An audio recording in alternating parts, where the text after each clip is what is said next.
This is IAQ Radio, Indoor Air Quality Radio, the voice of the indoor air quality industry, with your hosts, Radio Joe Hughes and the Z-Man, Cliff Zlotnick. And now, Radio Joe Hughes. Good day wherever you're listening from, and welcome. It's episode 475 of IAQ Radio. It's Friday, September 1st, 2017. And we want to wish everyone a happy Labor Day weekend this week. And we're going to do a Flashback Friday to a show, actually a couple shows we did with Jeff May, author and indoor environmental professional. The first one was our 25th show back in 2/23 of 07. And the second one was show 117 from 3/20/09. Between those two shows, we came up with an hour of great information for listeners. And I also want to mention we had Jeff on not too long ago on show 400. That was on February 5th of 2016. If you like what you hear today, I encourage you to go ahead and listen to our most recent show with Jeff. But before we get started, let's thank our marquee sponsors. IAQ Radio marquee sponsors are John Don Products, where restoration and abatement contractors shop. Visit them at jondon.com. That's JONDON.com. Healthy Indoor Magazine, a free online digital magazine for industry professionals and consumers. Subscriptions are available at IAQ.net. Particles Plus, engineers and manufacturers, feature rich particle counters, air quality monitoring, instrumentation, and vacuum pump technology. ParticlesPlus.com. Count on us. Well, that was actually one of the things I enjoyed about My House is Killing Me. You gave some very practical tips for homeowners, and I'm curious, do you get involved in writing protocols for projects, or do you primarily just go in and tell people what to do and then give them a list of contractors? How do you handle that? Yeah, but that's sort of what I do. I mean, I don't do much in the way of sort of specifying. I just generally outline things. What I really enjoy is solving problems. You know, people have some issues, and then I go in and I take my air samples and my dust samples, and then I do all my own microscopy, and I just look at the samples. I might take 20, 30 samples in a small space, and then what it allows me to do is to sort of figure out the source. It just kind of drives me crazy when people go in and take a sample or two of the air, and then they say, you got a problem. There's Penicillium or Aspergillus or something. It's elevated, and then the building occupant doesn't know what to do. There's no answer there because the source hasn't been located. So you do your own analysis. Do you do it on site? Do you take it back to your own spot, or do you do both? Well, I have a microscope in my office with a camera, and then I also have one that I sometimes travel with. So on occasion, in some emergencies or for whatever, for various reasons where people needed to know things on the spot. But what I found is that it's too easy to make mistakes looking at samples for very quickly in a short period of time on site. So if you just want to find out if something's mold or not, I think that's fine. But some of the more subtle things require oil immersion, and a lot, it takes a while for the stain to take, and you can't really rush through these things.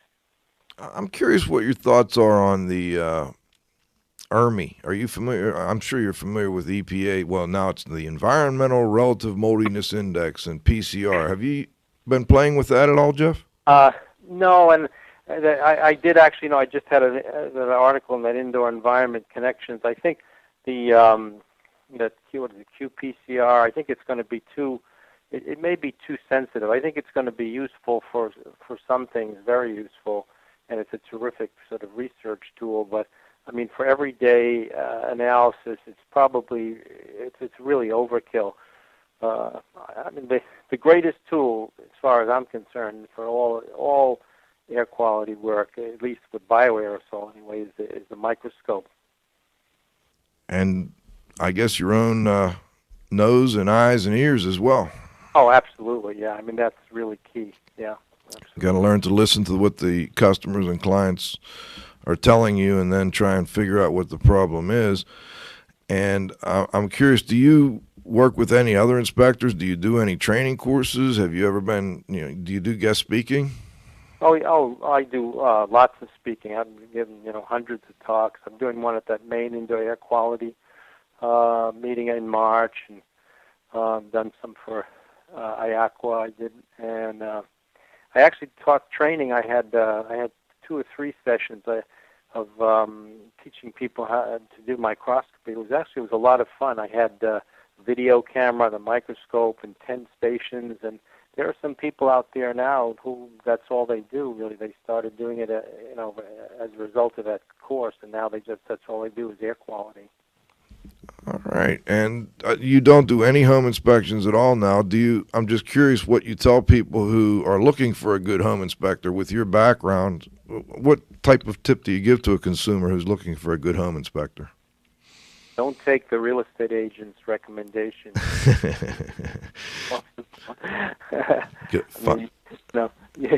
There's a great. A lot of real estate agents are very, reputable and et cetera, et cetera. But the bottom line is that if a home inspector is very, very thorough, they're not really going to be getting. They're not going to be getting the best inspection they could if the referrals to the broker, because you can't. There's a lot of money riding on every deal, and it's thousands of dollars in commission. And if my experience when I was doing that work was that if you mess up a deal because of something that you find on a home inspection, the real estate agent never calls you back. They never refer anybody to you again because they've lost their commission. My partner left some questions here, and I think I'd like to get Zach to jump in for a moment and ask a few of these questions. Absolutely. What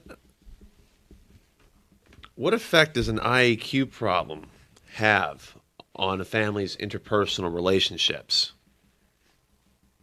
Well, it can be very, very straining. In also places of work as well.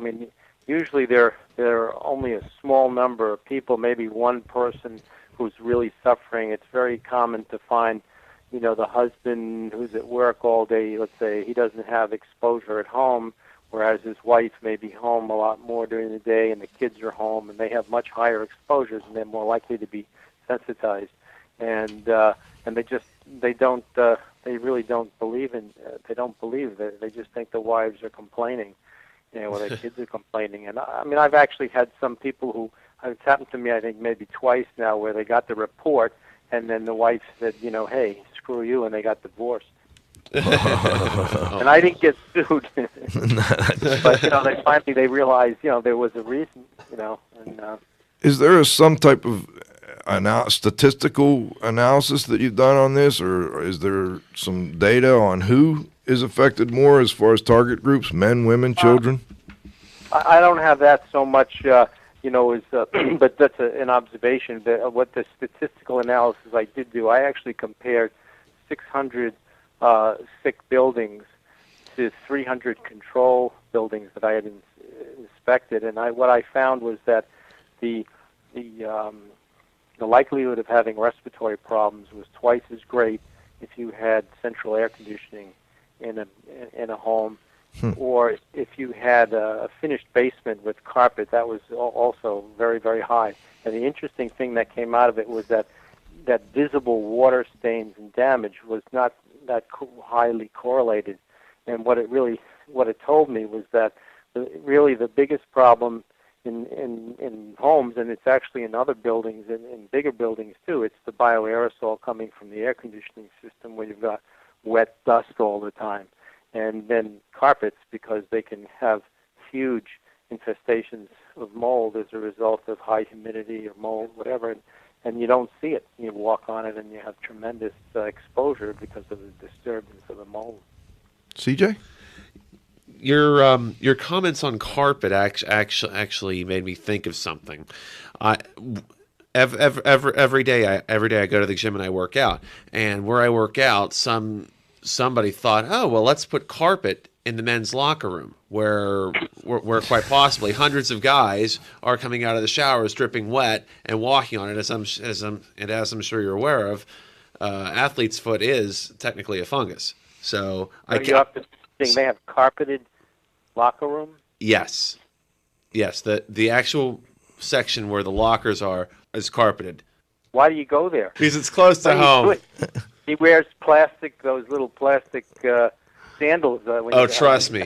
Trust me, I have that, and I disinfect my gym towels every week. I have a fresh towel every day. Trust me. Good. That's amazing. I know one of the more difficult issues that people who do indoor air quality investigations face are odor problems. Jeff, can you talk to us a little bit about some of the common odor problems that you run into? Yeah, the odor problems are a killer. I mean, they're very, very hard to sort of resolve and to figure out. And actually, we have a test in the book. We talk about this thing. I actually devised this thing. It's called the paper towel or aluminum foil test. If you have an odor coming from a surface, you just can't locate that. And so what I have people do is take a nice clean paper towel and then fold it in half twice, and then just lay it on that surface, and then cover it with a piece of aluminum foil and tape it in place. Now, if the surface is off-gassing, the paper towel will absorb the odor. And you do that. You leave it in place for a day. You can put like 20 pieces of foil in an environment, do ceilings, walls, floors, and you label them and number them, and then you remove it. You fold it up very quickly because the aluminum foil then seals in that odor. And you go to a place where there's no odor outside, if that's convenient, and then you sniff them one by one. And if it's the source, then that will actually, it'll be obvious. And the way I discovered that was sort of funny. It was actually a law office, and nobody can go into this one meeting room because they would get sick, they would get nauseous and have headaches and things. So for 6 months they couldn't use that room. And I went in there. I spent about an hour and a half. I was taking all dust samples and surface samples, and finally I noticed that there was a yellow page sitting on top of the table, this beautiful mahogany table. And I picked it up and I sniffed the top, and there was no odor at the top of the book. And then I flipped it over and I smelled the bottom, and it reeked of butyric acid, which is a bacterial product, from in a sponge. Someone had wiped the table with a dirty sponge, and for 6 months nobody could go into that room. And we cleaned the table with a little ammonia, which was the base, and neutralized the butyric acid. And the smell went away. They were eating lunch there the next day. Wow. So, based on that observation, I came up with that aluminum foil paper towel test. What other kinds of odor problems do you run into? It just so happens I just came back from Florida, and I'm not sure if you're familiar with this. There's a wallboard that's apparently causing some odor issues. Have you heard about that at all? I haven't heard about specifically the wallboard, but I have had a lot of problems with paint. There's some particular manufacturer actually where it's only on sunny, warm days, and where you get this like really sickening mercaptan-like odor, and that's coming from the paint. So I've had that in a couple of situations, and then it actually went looked at a place in New York where a woman was chemically sensitive, built this house with tile floors. Everything was supposed to be perfect, and you walk in the door, and I just about had a headache in seconds, and what we figured out was the problem was the joint compound. It was so weird. You'd smell the wall and there'd be no odor. And every 16 inches on center, there was this terrible, terrible smell, irritating. And someone had put fungicide in the joint compound. So it only smelled at the inside and outside corners of the drywall, and then where they had been nailed onto the studs. And other types of odor problems that you run into, what about like in HVAC systems? What's the most common problem you find with respect to odors in HVAC systems? Well, just where the liners have gotten wet, and it's funny. You get this sort of ecological growth. You have the first, the primary colonizers, and you get bacteria, and then you get yeast, and if you mold. So that seems to be the the most common odor problem there. Same, I would say probably bacteria, mold, and carpets. Very obviously, very, very common. We had, strange odors that we talk about in the book. There for a long time, the window screens were made out of by one manufacturer, really in the whole country. And I think it was in Tennessee, and they were vinyl fiberglass screens, and that could make a whole house smell when the sun would hit them, and you get these strange things like people have no odor until 10 o'clock or 2 in the afternoon or something, or it disappears suddenly when the part of the house shades another part. So there've been a lot of those screens, off-gassing problems, paint problems. Sewer gas is obviously another one. Intermittent sewer gas problems causes people to have headaches. I've got a question that Cliff left behind. What do-it-yourself IAQ disasters have you encountered? Oh, I guess all kinds, but I like those dryer. When people with the energy crisis, they were trying to humidify their house, and they'd put those. I can't even think of what they call them now. These those baskets with the water inside them, and I actually had one. Lint trap. What do they call lint traps? Right, the water lint traps. They put. There was enough cellulose in there that Stachybotrys was actually growing. Wow! Growing Oh God! In the lint trap, and then another guy built a greenhouse on the side of his house and incorporated that as part of his the return system, where he would sort of was preheating the air in the greenhouse, but they were mostly just mushrooms growing in dirt. I mean, they were sick. I mean, these people were ill. I mean, people that invented it dryer into the basement they made even little filters, to try and filter the lint out. Oh, it just goes on and on, I guess. What I'm curious. What about as far as people who are asthmatic or prone to allergies? What type of heating system do you recommend for those types of people? Yeah, well, no question about it. I recommend forced hot water, and not central air or heat pump or any of that. I mean, or furnace, I should say. Now, you have to sort of draw a little line here, because a lot of people have asthma as a result of, let's say, tree and grass pollen or outdoor molds, and those people really have to have their indoor air sort of very well filtered. So they do need to have some sort of air conditioning set up or filtration or what have you.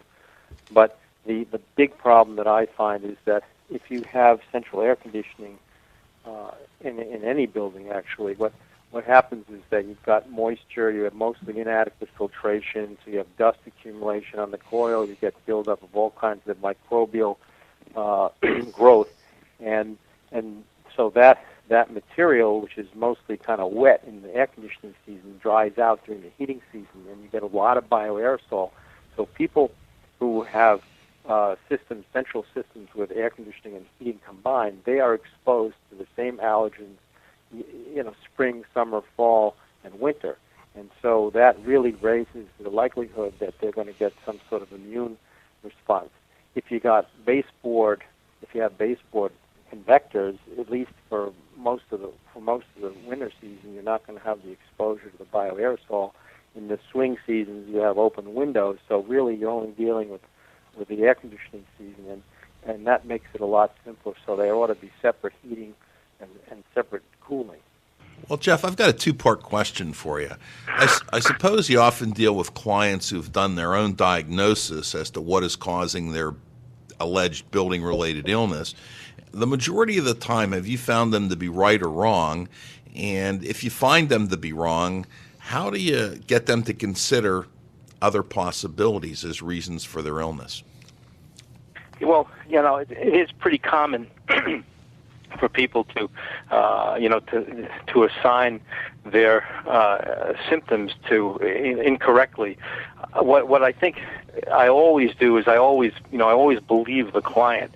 To me, that's where all of these investigations really start. So I don't disbelieve the client, but very often they're focusing on something that isn't really the cause. So I actually had a situation like that very recently, where a woman has had water intrusion in her apartment, and they did take out some drywall that was moldy, and actually the water problems haven't really been solved, and she's convinced that it was Stachybotrys, and actually she had a couple of reports from two different labs that said, from two different investigators, there was Stachybotrys spores in the air. They each found one Stachybotrys spore doing sort of non-viable sampling.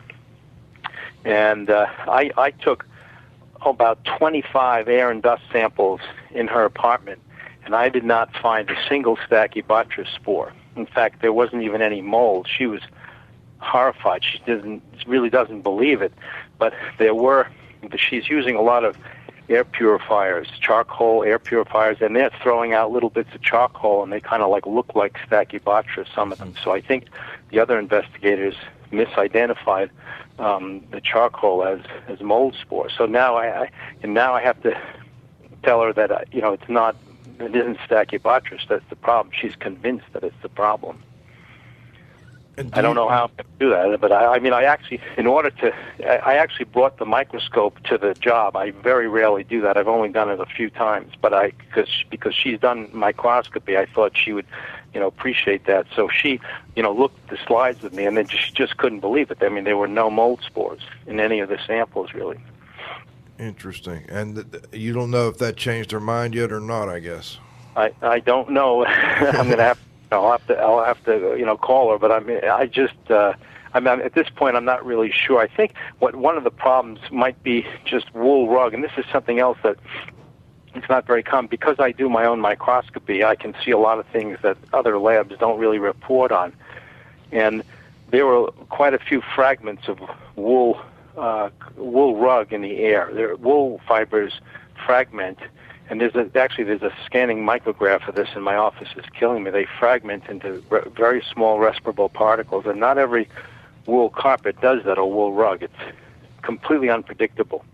And there was quite a few. And the way I sample carpets and rugs is I take a spatula. It looks very funny, but it's very, very effective. I just take a metal spatula, and I tap the rug a couple of times, and then I collect the dust that comes off in the sampler, and then I look at that under the microscope. So in this case, there was quite a few of those small particles that come from the wool, and interestingly enough, we both started coughing very shortly after. So I suspect that it may be because that's what happens to me when there are a lot of these little particles in the air. So, and you can see with a particle counter. I mean, the particle counter can go up from 3,000 or 4,000 particles per cubic foot up to 50 or 60 or 70,000 by just a very, very gentle tap on some of these. So I suspect that may be causing some of her symptoms. It's just the deteriorating wool fibers.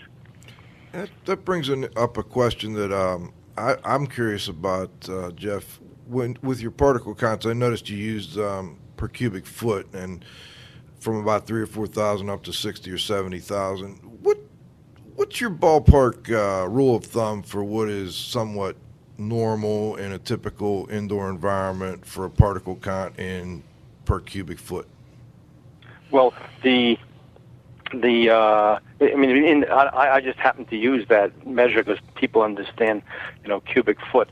But if in an undisturbed environment, if it's real clean, you might have 1,000 or 2,000 particles per cubic foot. And then if you've got a lot of activity, you might have 5,000, 6,000, 7,000, 8,000 per cubic foot. And then if you've got a carpet that has, dust in it, that can go up, quite a bit. So it really depends on how much, disturbance there is in the air. I mean, I sampled a crawl space for just, with that Burkhardt sampler for mold spores. and found in the quiescent air not one aspergillus spore, and then just waved the notebook, and the count has gone up to 18,000 per cubic meter. So, the number of particles in the air really depend on the state of agitation of things if you're moving around. And that's why I think a lot of this, there's so much overemphasis on calibrating things. That we're in this air quality business. You're talking about 2 to 3 orders of magnitude difference between the number of particles, and then you're talking about a few percentage difference in air flows and calibrating things. It doesn't make sense. It's the qualitative of results are very, very important, probably more important than the quantitative results, but that's what the labs give you, is numbers, so you got to deal with those. Let's touch on another issue. You've touched on it a bit. We know that, from reports and studies that the number of cases of allergy and asthma are increasing. And I'm wondering if from your, you've been doing this for probably 20 years or more now, from your perspective, are the number of cases of environmental sensitivities and or multiple chemical sensitivity, do they seem to be increasing to you? I don't know if they're increasing so much. I mean, as far as environmental sensitivity goes, but there's certainly, there's greater awareness at this point and acceptance. So, I'd say at least 5% of the people have chemical sensitivity, and then the asthma rate I think has certainly gone up. And I have like 2 possible causes, not quite what a lot of people are attributing it to, but one is that the kids don't go out and play out anymore. They don't go outdoors, so they're exposed to indoor allergens. And and in fact, I've been in homes where kids were playing video games and just sitting there for 2 or 3 hours without moving anything more than a finger. So they're exposed to indoor allergens, and they're sitting in the same place, so they have much higher dust mite exposures. And then my other sort of little pet theory has to do with enzyme exposures from detergents. I think that the number of detergents that have enzymes in them has increased tremendously, and it's probably 70-80% of the market. And I think that the enzyme residues in clothing and in sheets and pillows can cause asthma symptoms. Speaking of enzymes, many of the quote-unquote green, all-natural cleaning products are based on enzymes. Could you comment on that? Well, I don't have so much of an argument really with using enzymes for hard surface cleaning, but the real problem with enzymes in detergents is that it produces a lot of aerosol. There are residues that are left on the clothing, and there are residues that get into the into the lint. So people are breathing it in, and that's really where I have my issue. That I know that the industry claims that there's no allergy to this particular protease. It's called subtletin in the general public, but in the manufacturing plants they had very, very high rates, over 50% sensitization, and a lot of that was occupational asthma. So we know that subtletin is a very potent asthmagen, and the claim is that the manufacturers all claim, well, there is no residue that'll cause sensitization on the clothing, but I found otherwise. Well, going back to that and just to discuss it a little bit further, it's not uncommon. I'm not sure what the difference really would be, or whether you would even consider there a difference between cleaning clothing with a product that contained enzymes. What about cleaning carpet with a product that contained enzymes? It's not uncommon in certain situations for carpet cleaning detergents to have enzymes in them.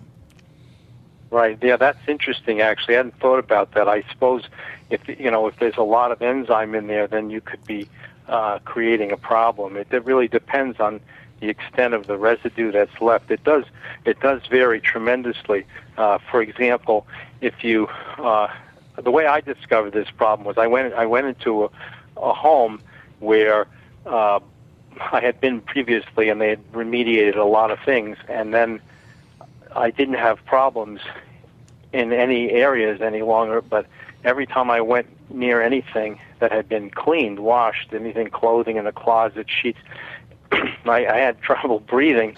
And when I went into the laundry, it was unbearable, and I saved that lint.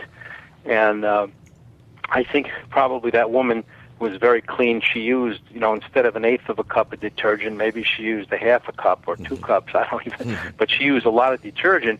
And then these enzymes are somewhat heat sensitive. So if you use a very hot dryer, you probably destroy a lot of the enzyme. Whereas if you don't use a very hot dryer or you hang things to dry, you have additional residue. So depending on how the clothing is washed, you'll have more or less subtleton residue on the fibers.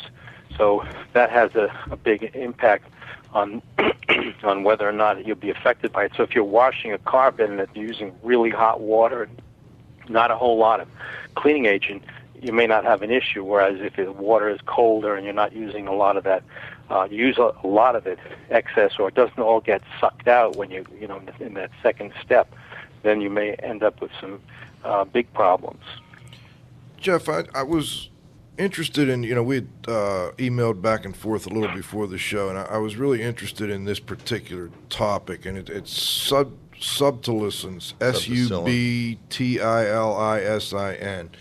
And one of the notes you said here was that this is the only bioaerosol for which there's a threshold limit value, and that is 60, I guess that's nanograms per cubic meter, and that some manufacturers actually use a much lower goal, I guess, for exposure in their facilities that are manufacturing these products. I'm curious, what types of levels have you measured in indoor environments of your patients? I haven't actually measured it, and I wish that I could. And I've actually tried to get a number of allergists interested in that, and I haven't really been able to actually test patients and test the air. So the only people that really have the capacity to do this are the manufacturers. And in fact, Karen Sarlo, who works for Procter & Gamble, she's really done almost all of the research on this for them. And Procter & Gamble is the company that actually set that 60 nanograms per cubic meter of air limit. And it is interesting. I mean, it is the only biological compound or bioaerosol that has a threshold limit value. And they base that number on the rate of sensitization of workers. And what they found is that even at 60, that it was an unacceptable rate. And so they, on their own, in their own manufacturing, have gone to this 15 nanograms per cubic meter, but the TLV remains at 60. They actually, Karen Sarlo wrote a paper, and they described a bar of soap.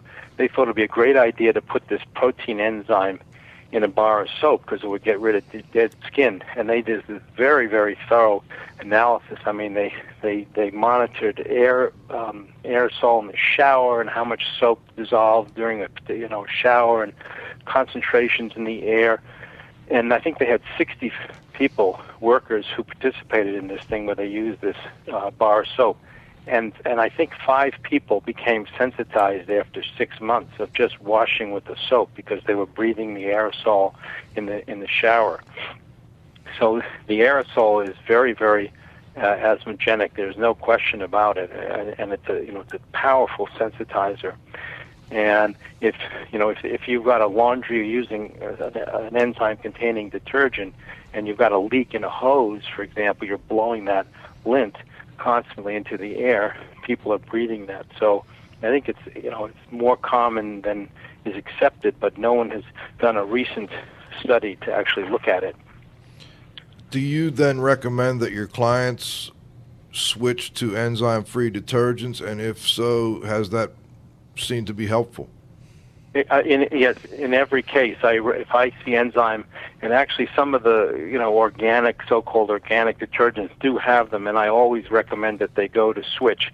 And yes, it's made a really dramatic difference in in the health of some of these folks that that were sensitized to it. Can you give us an idea of where we would find these enzyme-free? You just have to. There's a few manufacturers that don't have enzymes, and you just have to. You read the label. Okay. There's all doesn't have it, and I think there's a couple of big labels. And seventh generation, one of theirs has it, and I think they just recently now came out with one that does not. But you really have to read the label because they could change it at any time. Okay, Cliff. Yeah, Jeff. I guess you deal with a lot of people who have chemical sensitivities, and how do you handle it when the client matches their symptoms, headache, respiratory irritation, to a material safety data sheet of a product to which they've allegedly been exposed? Yeah, well, I mean, the MSDS sheets, as you know, I mean, they're very, very limited in terms of the information. So, I mean, I suppose I would just ignore that really and just try and see what might possibly be there, other than what you think it is that that might be causing the symptoms. I mean, there are a lot of ingredients that aren't on the MSDS, and often those that are just, it's not very relevant. So I think it's unfortunate. It's difficult to use those things in a sort of meaningful way. It can be helpful, but I would always go with inspection and try and if there are what the sources of exposure might be. IAQ Radio would like to thank our association sponsors. The Indoor Air Quality Association, a nonprofit multidisciplinary organization dedicated to promoting the exchange of indoor environmental information through education and research. Visit them at iaqa.org. Gray Wolf Sensing Solutions, who use advanced sensor software technology and embedded computers to provide superior environmental test instrumentation. Visit them, wolfsense.com. IAQ marquee sponsors are John Donn Products, where restoration and abatement contractors shop. Visit them at johndonn.com. That's JONDON.com. Healthy Indoor Magazine, a free online digital magazine for industry professionals and consumers. Subscriptions are available at IAQ.net. Particles Plus, engineers and manufacturers, feature rich particle counters, air quality monitoring, instrumentation, and vacuum pump technology. ParticlesPlus.com. Count on us. Jeff, can you tell our listeners about several of your most interesting cases? Yeah, sure. Actually, there's a sort of somewhat relevant to what Dieter was saying. I mean, I actually had a woman purchased a new couch. It was a custom couch. Must have been, I don't know, somewhere between $3,000 and $5,000, and she couldn't sit on it, and the company wouldn't take it back. So she asked me to see if I could figure out what was going on. I did that same little technique, and I just, I patted the thing with a spatula, took an air sample, I sniffed some of it, and basically there were two issues. There was some chemical off-gassing, and I don't know what that was, but that was bothering her. But the real problem was that this custom couch was stuffed with used feathers. Usually when you look at the feathers from something, there would be maybe one type of down or one type of feather. This was many different types of feathers, and there were many, many, many dust mite droppings in the mix. And so what these people must have done is they stuffed it with used feathers, which is very outrageous, and I think it's even illegal. Most of these things you buy that are stuffed come with a tag.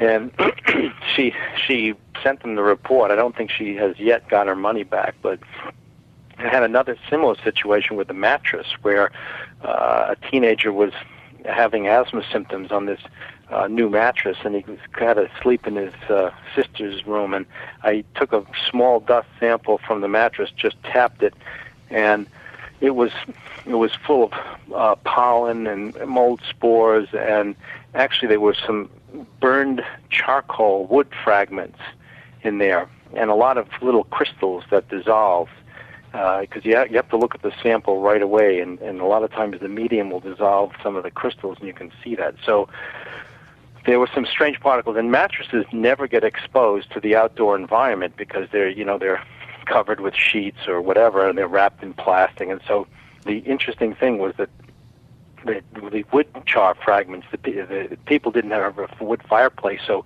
the mattress had probably been in a fire, in a warehouse fire, and gotten wet when they put it outside where it collected all of this stuff. So she did get her money back from that mattress.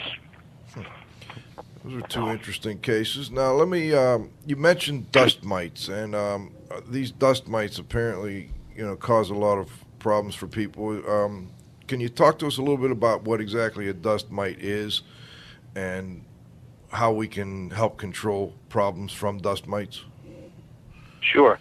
The dust mites themselves are part of, they're part of the spider family, and you can actually see a dust mite if it's crawling on a black piece of paper. I mean, they're 200 to 300 microns maybe, and you can, the hair is about 100. So they are visible.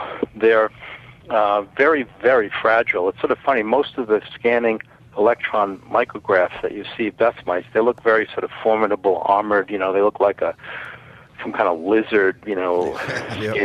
I mean, look. But in fact, they're just like this delicate bag of water. And I've actually had several dust mite colonies because I always felt that to understand my biggest enemy, I had to really know them, up close, personal. And I spent a lot of time just, watching them.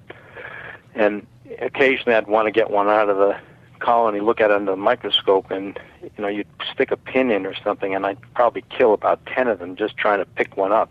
So they're very, very fragile, and they're completely inactive when the relative humidity is below 70% and the temperature is below 70. So if they're in a bed, for example, and you're not in bed, they're just all clumped together, and you see that in the colonies. If you drop the temperature and the relative humidity, they form, like the old days when the carriages, when those wagons went out west and the Indians came, they'd all gather together, so they conserve moisture by going into a clump, and they never move. So you see these little yellow dots in the colony the size of almost a pinhead, and there'll be 100 or 200 of these things all sitting there, and they all look dead. And then the minute the temperature and humidity go up, they're very, very, very, very active. So when you get into bed, they're all sort of hiding somewhere underneath in the pillow or whatever in these little clumps, and then as the moisture and the temperature go up from our body, then they become active again. And the simplest way, people go crazy. You can't believe the things they do to get rid of dust mites. And it's so simple to solve the problem. It's frustrating for me because I know how easy it is, and I know what people go through to think they solved the problem. So it's you just have to put covers on things, dust mite encasings that have. And they've got to have plastic. Some of for example, there's a non-woven encasing you can buy. There's a doctor out there who sells some encasings, and he has a video on a CD of dust mites crawling through one of these dust mite covers. So a lot of people out there actually have dust mite covers that are useless. So in my opinion, what you have to do is you have to have dust mite cover that stops the moisture from getting in and also stops the allergens from coming out. And the only way to do that, 100% sure, is to use an encasing that has a sort of polyurethane liner on it, so they're not so crinkly. And that stops the allergens from coming out. It stops the moisture from going in. These newer ones, these sort of high-tech, expensive cotton polyester covers, some of them have holes in them that are big enough to let the allergens through, and they all let moisture through. So if you have a dust mite colony in your bed, and you put one of these really expensive covers on, they don't even know they experience no change in conditions, so the colony continues to thrive. So you've got to stop the moisture. So the dust mites are basically where we provide them with body moisture, which would be in our, the big easy chairs, the sofa where everybody's sitting, beds and pillows, and much less frequently in carpets. Although you will find allergen in the carpet because it falls out of the bed. Jeff, I'm curious. A lot of people say keep your relative humidity low to help control the dust mite population. How long can these dust mites last without a moisture source? Well, there's for the house dust mite that causes all this asthma allergy. They go through nymphal stages. So I think there's like 5 or 6 maybe nymphal stages, and there's a couple of them, or one of them anyway, that can sort of overwinter. So they can last, for several months. They're completely dormant. But dry conditions that will definitely desiccate them. Like I'm telling people, don't wash your pillow, don't soak it and get it wet, because it might get moldy. Just throw it in the dryer and get them good and hot, and that'll desiccate them. So that's a good strategy for things that you can't, you don't want to wash and soak. The other way to get rid of mites is to use the steam vapor treatment. I've been a big proponent of steam vapor. It's, there are no chemicals. It's very green. You just boil water in a kettle, and you have a high pressure hose, and you can treat carpets. It's an instantaneous kill for dust mites. It kills fleas, everything, absolutely instantly. And I checked on a mattress. I cooked the mattress with steam vapor, and I put a temperature probe at the bottom. Was about a 1-inch thick mat, and that temperature probe went up to 212 degrees in almost a second. I mean, it was virtually instantaneous, because the steam is a gas, and it goes right straight through the material, and it heats it up to the boiling point, to 212, and then that really just kills and cooks everything. Interesting. Cliff?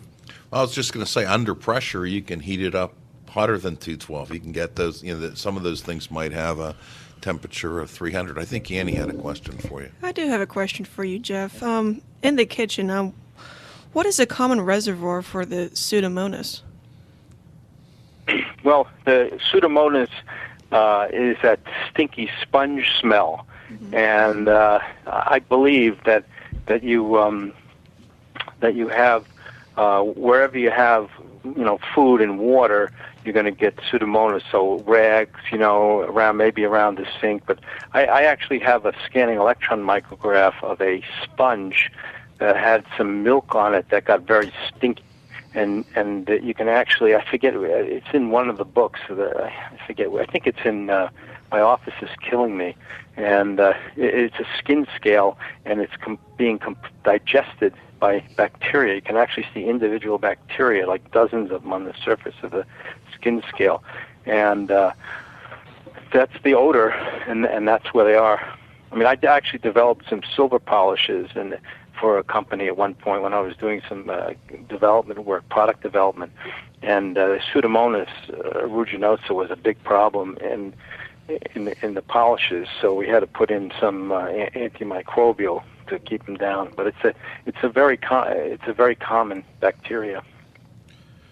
Jeff, we've had numerous shows about damp buildings and health effects, etc. I'm just curious, what are your thoughts on whether, is it mold, bacteria, VOCs, microbial VOCs, insect parts? Is it the byproducts? What do you think causes the symptoms in people that are commonly associated with water-damaged buildings? My answer to that is yes.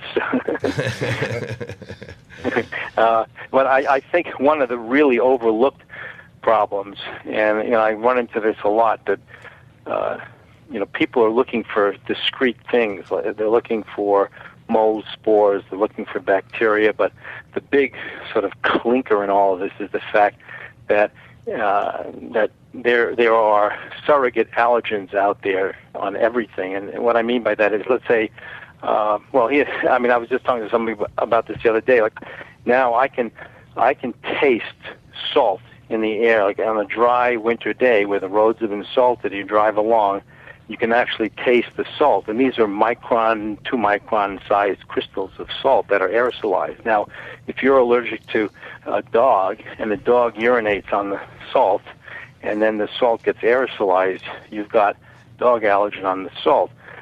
The most common example of surrogate allergen is on those latex, the starch particles from latex, where people can actually die if they have this latex allergy if they inhale the allergen on the starch, because the starch is inside the latex gloves in order to keep them from sticking together.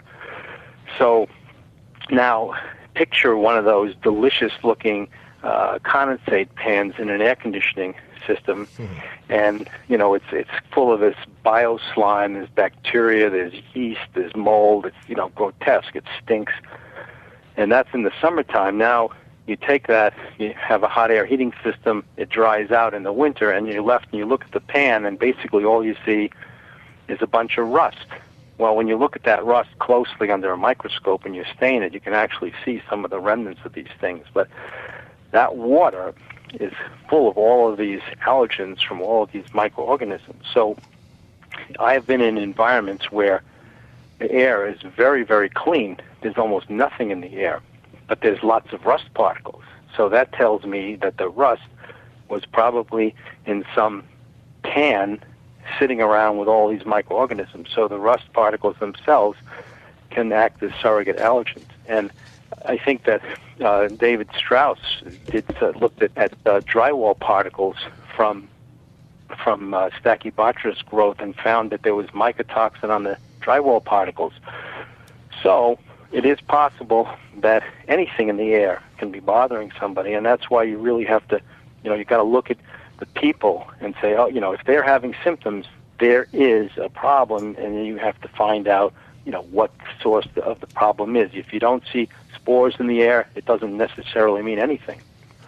For IAQ Radio, I'm Spike Reel saying thanks for listening.